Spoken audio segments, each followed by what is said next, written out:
दोस्तों, चाइना भारत को Asia region में न्यूट्रलाइज करना चाहता है और पूरी दुनिया में एशिया का किंग बनना चाहता है। यही सब में चाइना अपने लाखों डॉलर पानी की तरह बहा चुका और बहाता जा रहा है।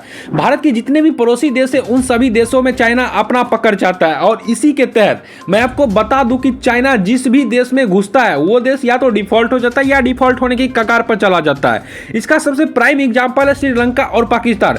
श्रीलंका डिफॉल्ट हो चुका है और पाकिस्तान का हाल तो आप जानते होंगे, वो डिफॉल्ट होने वाला है। और चाइना इसी रणनीति के तहत भारत के पड़ोसी देश नेपाल पर भी अपनी नजर गड़ा चुका है। जैसा कि आपको पता ही होगा कि नेपाल में रिसेंट में ही चुनाव हुआ था जिसमें प्रचंड की सरकार बहुमत से जीत गई थी और प्रचंड की सरकार चाइना के सपोर्टिव सरकार मानी जाती है।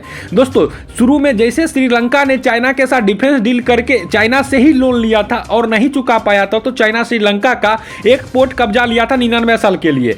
और दोस्तों, मैं आपको बता दूं कि चाइना उस पोर्ट को 99 साल के बाद भी नहीं छोड़ेगा। ठीक श्रीलंका जैसे ही नेपाल के सरकार ने चाइना के साथ एक मेगा डिफेंस डील साइन की है और इस डील के तहत नेपाल चाइना से खरीद रहा है armoured personnel carrier, armoured vehicle और गोला बारूद की सप्लाई चाइना द्वारा की जाएगी।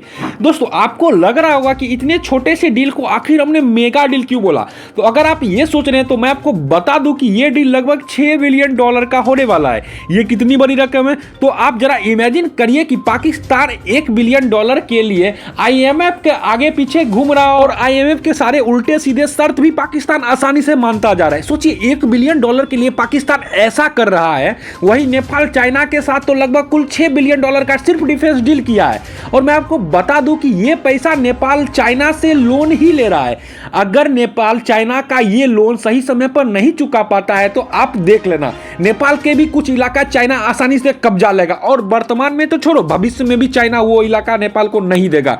दोस्तों, चाइना वो सांप है उसी को ही डसता है। फॉर एग्जांपल, पाकिस्तान, श्रीलंका और अफ्रीका के बहुत सारे देश ऐसे हैं जो चाइना का कर्ज नहीं चुकाए तो चाइना उसकी जमीन कब्जा लिया है। ऐसा ही चलता रहा तो मैं आपसे वादा करता हूं कि नेपाल के कुछ इलाके भी चाइना आसानी से कब्जा लेगा।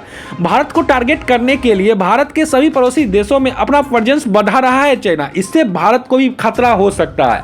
खैर, आज का सवाल यह है कि भारत को चाइना के पड़ोसी देशों के साथ भी ऐसे ही लाइन ऑफ क्रेडिट के तहत हथियारों की डील करनी चाहिए या नहीं करनी चाहिए। कमेंट बॉक्स में जरूर बताएं। जय हिंद।